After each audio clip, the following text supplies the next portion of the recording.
ඔබ සියලු දෙනාම සාදරයෙන් පිළිගන්නවා Behind the Stories with Mahesh YouTube channel එකට. ඔයගොල්ලෝ දන්නවා අපි Behind the Stories with Mahesh YouTube channel එකෙන් කතා කරන්නේ අපි දන්න තොරතුරු වල නොදකින පැතිකඩ පිළිබඳව. හොඳයි, අදත් අපි කතා කරන්න හදන්නේ interesting topic එකක අපි නොදන්න පැතිකඩ පිළිබඳව. හොඳයි, අද අපි කතා කරන්න හදන්නේ ලෝකේ ප්‍රචලිත brand logos කිහිපයක අතුලාන්තය පිළිබඳව. ඉතින් මම පළවෙනිම තෝරගත්තේ Adidas brand logo එක. ඔයගොල්ලෝ දන්නවා Adidas brand logo එක හරි සරල ආකෘතියක තමයි නිර්මාණය කරලා තියෙන්නේ. Adidas brand logo එකේ තියෙනවා stripes තුනක්. මේක තියෙන්නේ කන්දක ආකාරයෙන්. Adidas කියන්නේ ලෝකේ ප්‍රධානතම ස්පෝර්ට් බිස්නස් එකේ ඉන්න brand එකක්.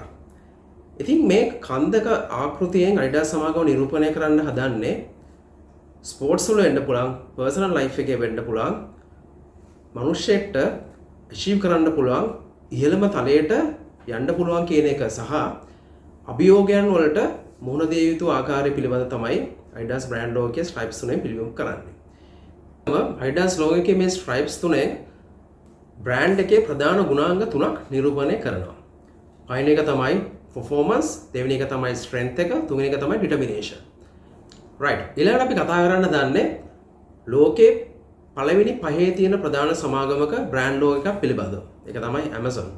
Amazon වල logo එක ඔයගොල්ලෝ notice කරලා ඇති. අකුරු තියෙනවා Amazon කියලා. ඊට අමතරව orange color arrow එකක් තියෙනවා. ඒ අකුරේ ඉඳන් Z අකුර වෙනකම්. මේකෙන් නිරූපණය කරන්නේ A to Z ඒගොල්ලන්ගේ තියෙන සේවාවල් පිළිබඳව. ඒත් එක්කම Amazon සමාගමේ තියෙන ප්‍රධාන ගුණාංගයක් වෙන customer satisfaction එක සහ happy customer කෙනෙක් බිහි කරන එකත් මේ කියන arrow එකෙන් නිරූපණය කරනවා. ඒත් එක්කම Amazon logo එකෙන් පිළිබිඹු කරනවා කුඩා පරිමාණ වෙන්න පුළුවන්, මහ පරිමාණ වෙන්න පුළුවන් ඕනම තරාතිරමේ පුද්ගලයෙක්ගේ භාණ්ඩයක් හෝ සේවාවක් ඔවුන් ඩිලිවර් කරනවා කියන පණිවිඩය. හරි, ඊළඟට අපි කතා කරන්නේ ඔයගොල්ලෝ වඩාත් ප්‍රිය කරන බ්‍රෑන්ඩ් එකක්. ඒ තමයි Baskin Robbins. ඔයගොල්ලෝ දන්නවා මේක ලෝක ප්‍රචලිත අයිස්ක්‍රීම් බ්‍රෑන්ඩ් එකක්. ලංකාවෙත් තියෙනවා. Baskin Robbins logo එකේ ඔයගොල්ලෝ notice කරලා ඇති B අකුර සහ R අකුර මැද තියෙන නම්බර් එකක්. ඒ නම්බර් එක තමයි 31. මේ නම්බර් 31න් Baskin Robbins සමාගම නිරූපණය කරන්න හදන්නේ මාසයේ නැත්තම් දවස් 31ක් පුරාවටම පාරිභෝගිකයට නැවුම් වූ අයිස්ක්‍රීම් මේක අත්දැකීමක් අත්විඳින්න පුළුවන් කියන එක ගැන. කියන්නේ ඒගොල්ලන්ගේ ඒ තරම් variations තියෙනවා අයිස්ක්‍රීම්ස් වල. ඊළඟට මම තෝරගත්තා FedEx brand logo එක. ඔයගොල්ලෝ දන්නවා FedEx brand logo එක හැදලා තියෙන්නේ අකුරු කිහිපයකින්. හැබැයි ඒකේ E අකුරේ X අකුරේ මැද ඔයාලා නොටිස් කරලා තියෙනවද සුදු පාට arrow එකක් තියෙනවා. ඉතින් මේ arrow එකෙන් අර්ථ නිරූපණය කරන්නේ FedEx brand එකේ නැත්නම් FedEx සමාගමේ තියෙන සේවාවන් වල තියෙන speed එක සහ efficiency එක. ඒ කියන්නේ ඔවුන්ගේ සේවාවන් වල තියෙන වේගවත් බව සහ කාර්යක්ෂමතාවය. ඒත් එක්කම FedEx සමාගමේ ඒගොල්ලන්ගේ වෙනම strategic business units වලට colors වලින් වෙනම logos තුනක් තියෙනවා. orange color logo එක නිරූපණය වෙන්නේ FedEx සමාගමේ FedEx Express service එක. එතෙම green color logo එකෙන් represent වෙන්නේ FedEx සමාගමේ ground handling service එක. red color logo එක නිරූපණය වෙන්නේ FedEx සමාගමේ freight forwarding service එක. right, ඊළඟට මම තෝරාගත්තා අපි කවුරුත් ප්‍රිය කරන automobile brand එකක්. ලෝක ප්‍රචලිත BMW brand logo එක. ඔයගොල්ලෝ දන්නා BMW brand logo එක හැදිලා තියෙන්නේ වෘත්තාකාර ස්වරූපයකින් සුදු සහ නිල් කියන වර්ණ දෙක සංයෝගයෙන්. ඉතින් මේ වෘත්තාකාර ස්වරූපයෙන් සහ නිල් සහ සුදු කියන වර්ණ වලින් නිරූපණය වෙන්නේ BMW සමාගමේ ඔරිජින් එක. ඒ කියන්නේ ජර්මනියේ බේවරියා කියන ප්‍රාන්තය තමයි මේකෙන් සලකුණු කරන්නේ.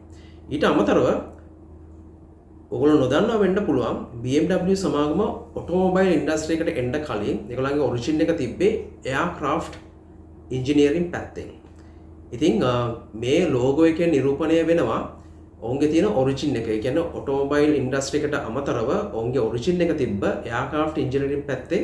ඒත් එක්කම ඉන්ජිනියරින් වල තියෙන එක්සලන්ස් එක මේ BMW ලෝගෝ එකෙන් ඔවුන් නිරූපණය කරනවා. ඉතින් අද අපි කතා කරේ Behind the Stories with Mahesh තුලින් brand logos වල තියෙන අතුලාන්තය. ඉතින් මේක පොඩ්ඩක් lengthy topic එකක්. ඉතින් මම බලාපොරොත්තු වෙනවා තවත් මේ වගේ ලෝක ප්‍රසිද්ධ brand logos ටිකක් අරගෙන මේ බ්‍රෑන්ඩ් ලෝගෝස් වල අපිට නොදකින පැතිකඩ ඕගොල්ලෝ හමුවේ තවත් වීඩියෝ එකකින් ගෙන එන්න.